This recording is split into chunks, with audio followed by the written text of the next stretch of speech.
welcome to another video of quick tips for your classroom. These videos, as you know, are we're creating these as a lead-in to B-Belt, which is next month on the 18th and 19th of February, very soon now. The idea is that we generate a bit of discussion, a bit of ideas about topics which are relevant to teaching, and to get everyone in the mood for the conference. I will be speaking a little bit more about B-Belt in a few minutes. But first, let's get into the topic of today. Today, we will be looking at some tips and strategies for helping you keep your learners concentrated in the classroom.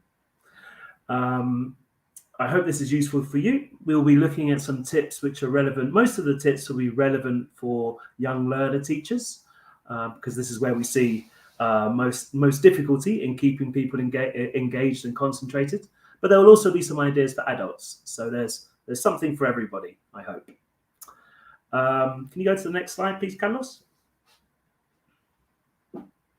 So these are the objectives. We're going to discuss a little bit about why students lose focus, why they lose concentration, what the underlying causes are of this. The reason why we're looking at that is because if we're aware of the reasons why students lose focus, we can combat that, and we can adapt our lesson planning to do the best we can to avoid some of those reasons. And I'll be discussing a few quick tips for you to help you maintain student concentration in the class. As I said before, most of these tips will be focused on young learners, but there will also be some tips for adults, so something for everyone. Let's begin. Next slide, please, Carlos. So why do learners lose concentration in class? What are the reasons? I'm sure all of you teachers have seen it. It doesn't matter how exciting or fantastic a teacher you are.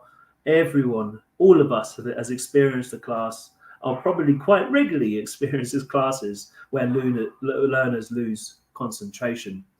And there's so many reasons behind this. It's impossible to go into all of them into detail, but I've tried to highlight what I consider to be some of the most important and relevant at the moment, and for us in our context.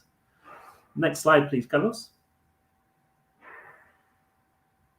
So I think probably one of the biggest reasons is anxiety or stress. We're 2.5 years into a global pandemic, and a lot of people, it's completely normal that everyone's feeling elevated levels of anxiety or stress, whether you're an adult, whether you're a kid, whether you're a young learner. So many children have spent 2 years at home without really interacting with their classmates, with their peers. So it's quite a stressful time at the moment. Most schools have now gone back face to face, and it must be quite unusual after 2 years to go back. It must be quite scary in many ways. And this is one reason, without a doubt, one reason that people lose concentration in class, because their mind is focused on other things. Their affective filter is high, and they're unable to focus on the content of the class because of these inhibiting factors. And this is just the same for adults as well. Often adult learners face a lot of stress from work. They have a lot of deadlines they have to meet, or a lot of work they have to complete, or whatever situation it might be. And this often gets in the way of concentration and focus in the class.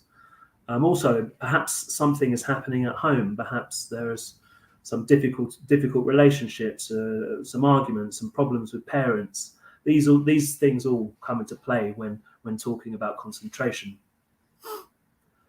Something which perhaps is something that we can actually play a bigger role in as teachers to reduce perhaps some external distractions. So things like mobile phones. I don't know about you, but me personally, as soon as I lose kind of concentration in something, it's very common for me to be kind of flicking through my phone. I don't know, checking Twitter, or having a look at the news, or answering a WhatsApp message. I don't mean to do this in the class. I don't mean to do this in a meeting. I don't mean to do this when I'm talking with my friends. But it's almost like an instinctual action, something that I do in the moment that I lose concentration. And I think this is a very common thing. Messy desks. I think this depends on the person. My desk is always messy, and I think it aids my creativity. But some people need a nice tidy desk to remain focused. Chatty classmates. This is definitely a problem. I'm sure all young learner teachers can relate to this. When you have some kids who they're very good friends with each other and they want to socialize, sometimes they prioritize on socializing over the class, and it's understandable. They're kids, but this can be a factor in people losing concentration in the class. And this is not only for young learners. Believe me, I teach adults every day, and having a classmate who wants to talk about their day. Well, this is good practice, of course, but maybe it's not relevant to the actual class, and people get distracted. So this is important to take note of. This is something we can do as teachers. We can actually take some steps to avoid these issues. Also, boredom and a lack of challenge. This is a classic reason that people lose concentration. Boredom can be due to students not finding the topic interesting. So as teachers, it's very important to choose a context which is relevant and interesting for our learners. Unfortunately, often the contexts that we see in our kind of course books that we use in the classroom are not always relevant to our learners. They're not always specific to what our learners have to do every day. So it's very important for us as teachers to think about context. But boredom can also be a consequence of not having enough interesting activities. In a classroom, in a class, it's very important to have analytical stages of the class. It's very important to have quiet individual practice stages of a class, but it's also important to have interactive stages in a class, to have moments where students are speaking to each other. It's also important to have fun, dynamic activities in the class, as was the topic last week, to ensure that students are engaged. So boredom can be a result of the context. It can also be a result of perhaps not having enough variety in the types of activities. And of course, it can also be a lack of challenge, especially with young learners. It's quite often that there's a big variety of levels in the class. This is quite normal because learners progress at different rates as they're at different ages. Also, some people have more practice than others, and this is quite common in a classroom. So if a learner is feeling that they're not being challenged enough, it's quite common that they'll disengage from the class and get distracted. So we need to find ways of challenging all the learners in a class, not just the weaker students, but also the stronger students, or not just the stronger students, but also the weaker students. And of course, no change of scenery or breaks. I think studies show that it's very difficult for a human brain to remain concentrated for more than 45 minutes in a row. So what does this mean for us as teachers? It means that we need to break up the class. Some schools have the opportunity to have actual breaks. So after 45 minutes, okay, everybody can do what they want for 5 minutes. You can check your phone, you can eat a snack, you can go and have a glass of water. Some schools don't have this opportunity, so perhaps we can implement these breaks in the form of small activities, fun activities, something different to what we've been teaching in the class. And a change of scenery, I don't know how important it is for you, but for me, it's very important for me to just get up and walk around. The majority of my teaching is online, and I'm sitting in front of my computer all day. I need to sometimes just look out the window. I need to walk around and go to my kitchen and pour a glass of water. This helps me focus. So if you can incorporate breaks and activities which encourage the student to move around a little bit, this will help.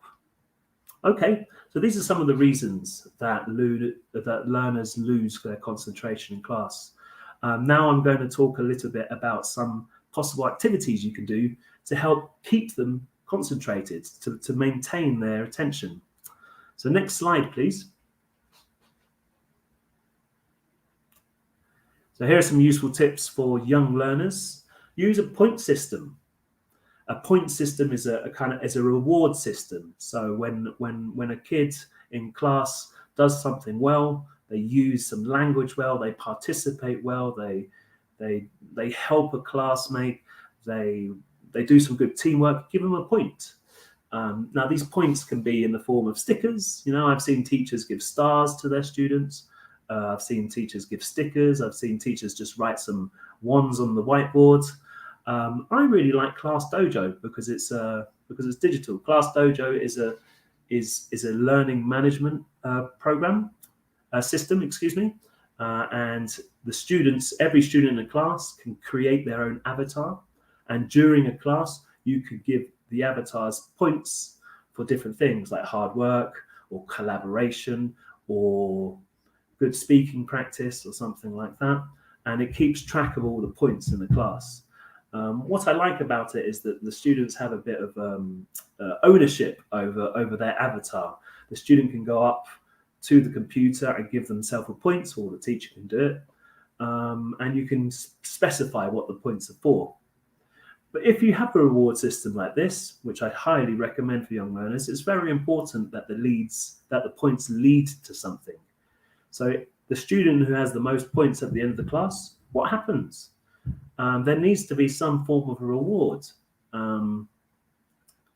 Obviously, we can't be giving chocolate every single time or sweets every single time, so we need to find some alternative rewards. I like the idea of having a game at the end. If the class participates well, if everybody is trying hard, if it's been a successful class overall, we can have a game at the end of the class. And the student or the team that wins the most points, they can choose the game. So they can choose between a selection of options that I provide, or simply they know all the games that we play in our class, they can choose from one of everything.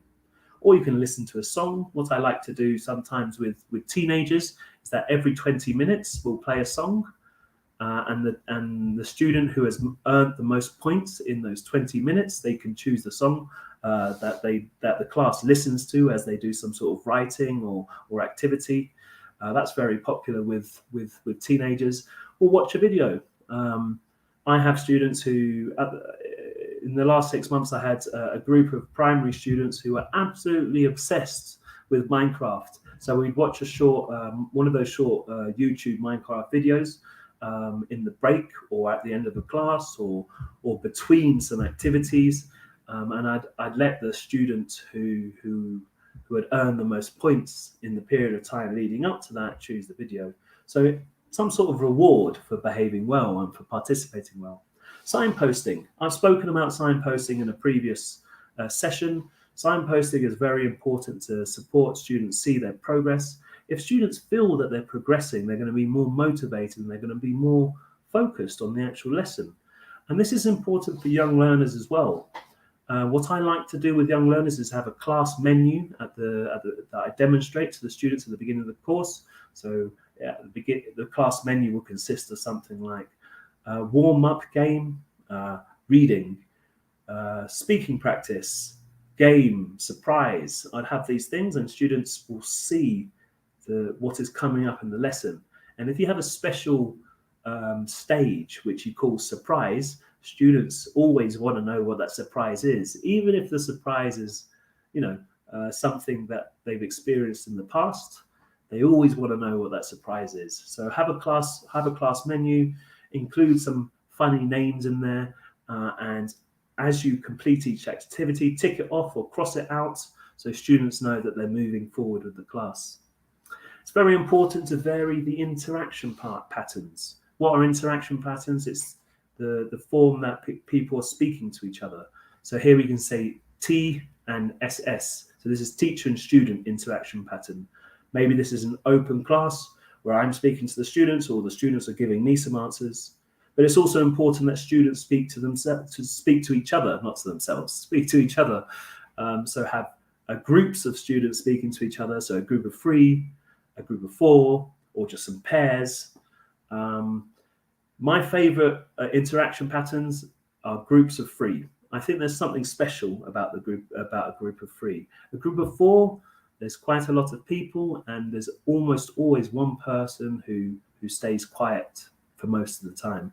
A group of 2, a pair, is good, but sometimes there's a bit of friction in the pair. A group of 3, there's just enough people so people don't start to have problems with each other, and there's few enough so that everyone has a good opportunity to speak. That's my favorite number.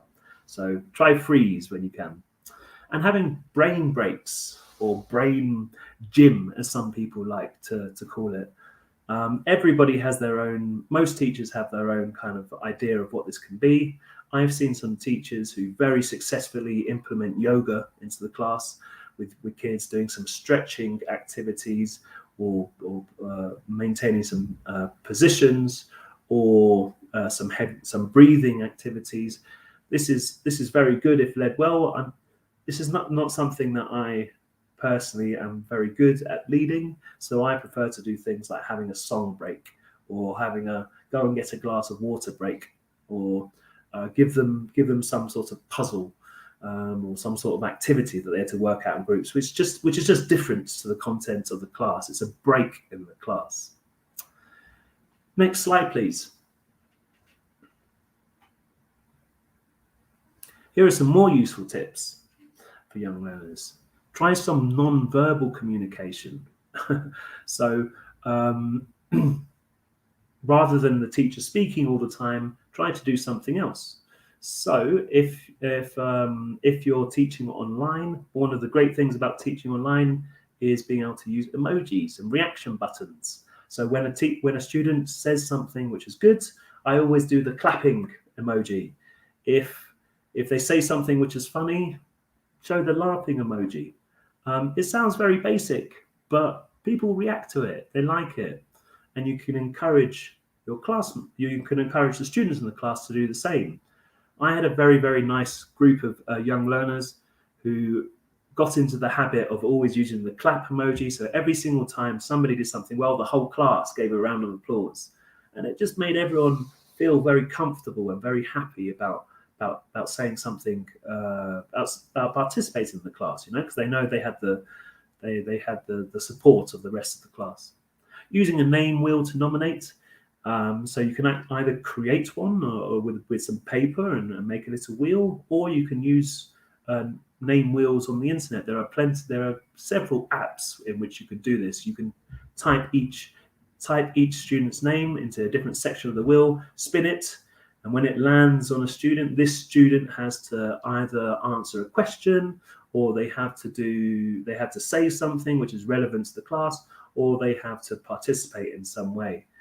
By watching your name spin around and thinking, oh, is it going to be me? Is it going to be me? This really helps maintain concentration. I think it's such a simple but fun idea. And also what's nice about it is that it really makes nomination random, and you can organize it so that once you choose someone's name, you eliminate their name, and then that makes sure that everybody in the class participates equally. I think it's very nice.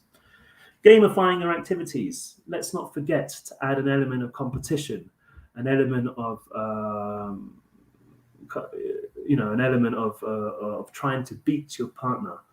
Not everything is a game in life, of course, but by making activities into a game, we add an element of fun, of engagement, and this helps retain attention. Plenty of TPR and movement. TPR is total physical response. This means moving. This is especially important for early years and primary ages. So asking students to walk around, use their body to express certain ideas or emotions or whatever it may be. Having songs where students have to dance to the song, having activities where students have to run around. This is so important for young learners to keep active as they're learning. I know a lot of schools don't have a lot of space, but you can literally just do TPR activities standing where your desk is. So something like this. Okay, so there are a few ideas for young learners. If you have any questions, please put them in the chat. I'll be happy to answer them. Let's move on to ideas for adults. So the next slide, please. So tips for adults, like playing a game. Okay, so adults, okay, they have more responsibilities in life. They have more things they need to do. But playing a game is still fun. Okay, so gamify your activities, allow the students to compete against each other. This is still fun for adults. Don't forget to do this. Differentiate the activities. What do I mean by this? Allow adult students some responsibility and opportunity to choose the way they do an activity. So, for example, if the final activity is create an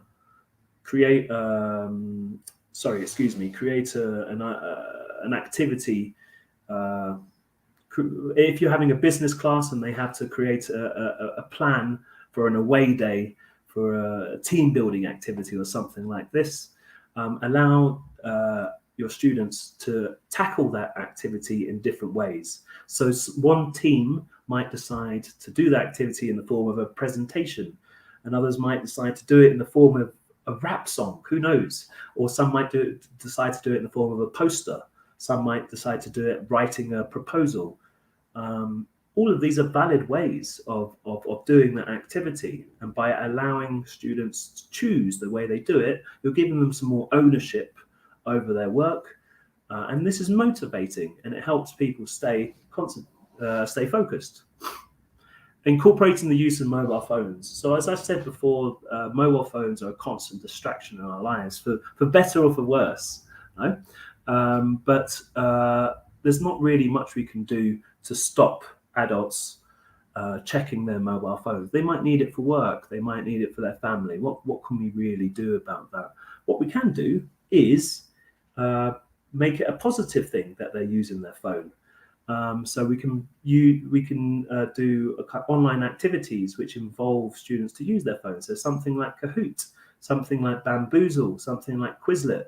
What I like to do is when I have a reading text, I like to put a QR code on my slide, and students scan the code on their phone and they read the text on their phone. What are the benefits of this? Well, today, most of our reading happens on our phone. So this is mimicking real life. And secondly, I don't have to print anything. So I'm saving the world by not wasting paper. So incorporate mobile phone activities into your lesson planning. Plan changes of pace. So it's very important when you're planning a lesson to think about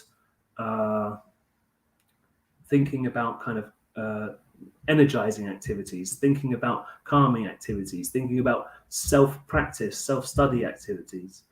A class should have some discussion activity. It should have some interaction in the activities. It should have some games, but it should also have moments where students are able to work on their own for a bit and to think for themselves. Make sure you have a variety of everything in your class.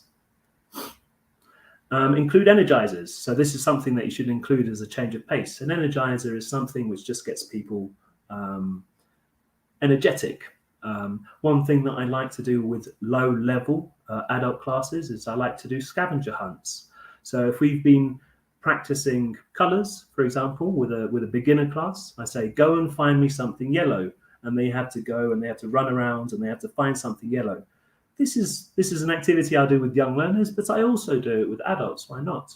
You can increase the difficulty of this activity, of a scavenger hunt, for higher levels to make something a bit more challenging. So find an object in your house which has meaning. So, for example, any object in your house that has meaning. And I'm showing my cup. My mother, when she visited Mexico, bought me this cup in La Marquesa. And for this reason, this is important for me.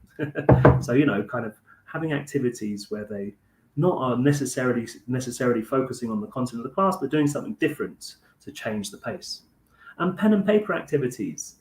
I really, really think that pen and paper activities we shouldn't be forgetting about them. Most of our life is now online. All my paperwork is online. My lesson planning is online. Most of my teaching is online. So it's nice sometimes to remember how to write on a piece of paper. So even if you're teaching online or if you're teaching face-to-face, have some pen and paper activities. Something I like to do with adults is draw your week. So students do this activity in a different way. Maybe one student will draw a particular activity they did, or maybe a student might draw a graph to demonstrate their level of emotions during the week. There are different things that people draw, but just getting them to write on a piece of paper and change the dynamic away from a screen or away from the board makes it useful and helps people focus. So here are some let's keeping adults focused and concentrated. I hope you found them useful. So let's move on to the next slide, please, Carlos. And this is the end of this video session. I will be talking about B-Belt in a minute, but before I do you have any questions or comments about the activities which I spoke about in today's video? Or do you have any things that you would like to share? Because I'm sure a lot of you have some suggestions that you do. So I'm just looking at the comments now. Omar thinks it's interesting. Oh, thank you, Omar. Natalia says, remember when you introduced yourself the first class with some random words? Those were details of information about you. That is interactive. Oh, yeah. I mean, that's a good point, Natalia. I think that's a very good point. If you can, in the first class, I think it's a very good idea to find out about your students. What do they like? What don't they like? What do they want in life? What are their motivations?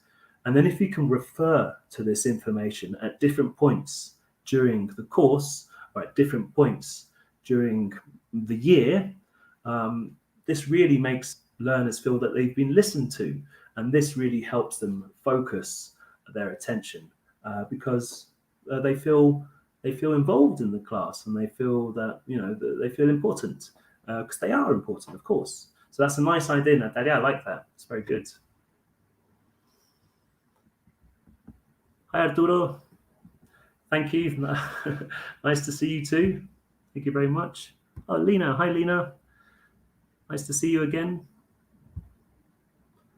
Linda, you're just arriving. No problem. We've been talking about ideas of how to keep your learners concentrated and engaged in class.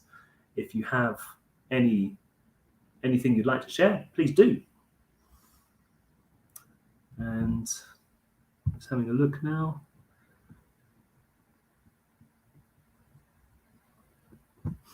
Maybe some of you are sharing your are saving your ideas for B-Belt to share there.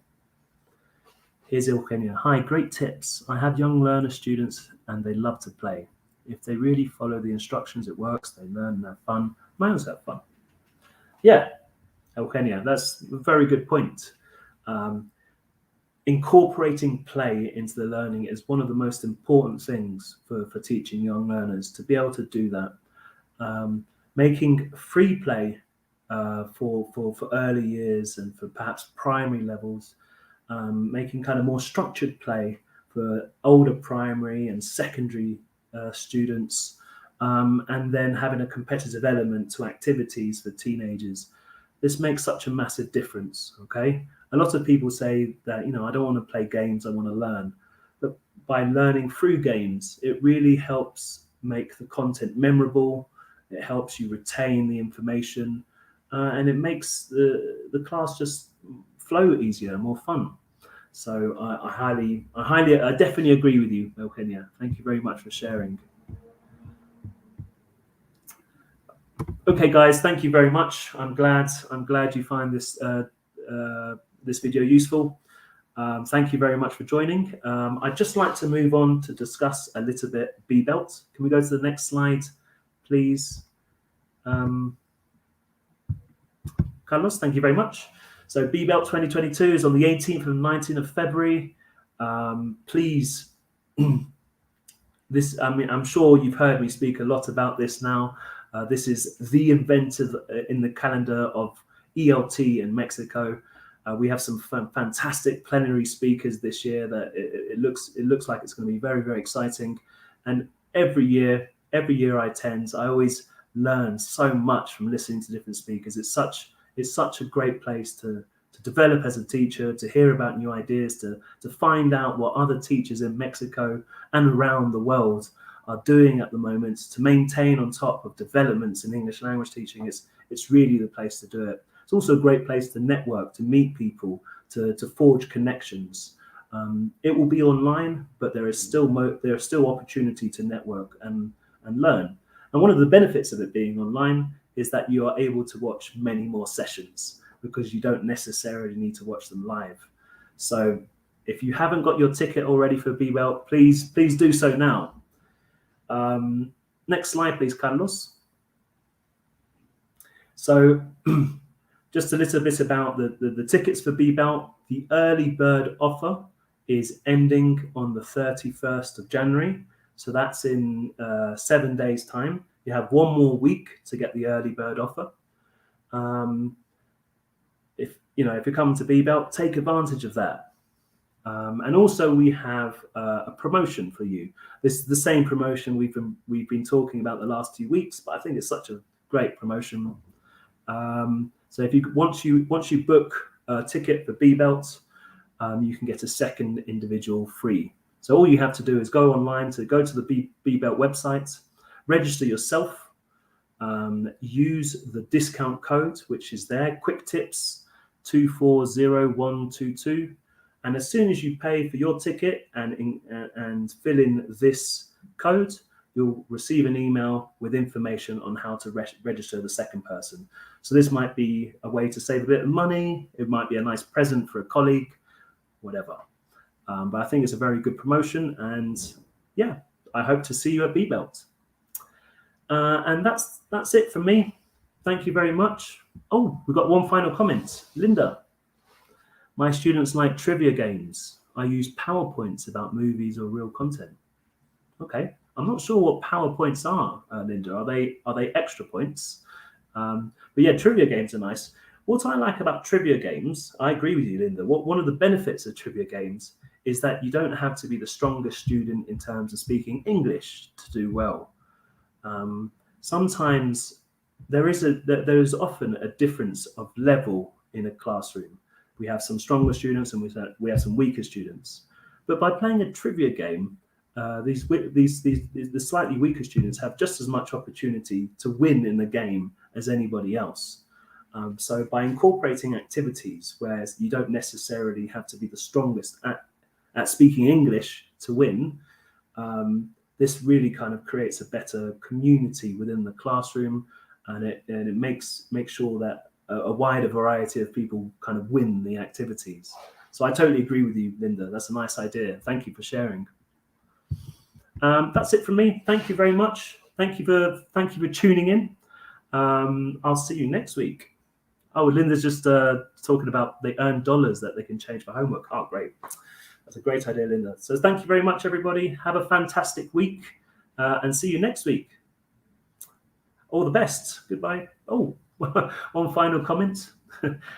Also, Natalia says, also something I've noticed is that contests such as Kahoot are a way of competition. Yeah, Kahoot.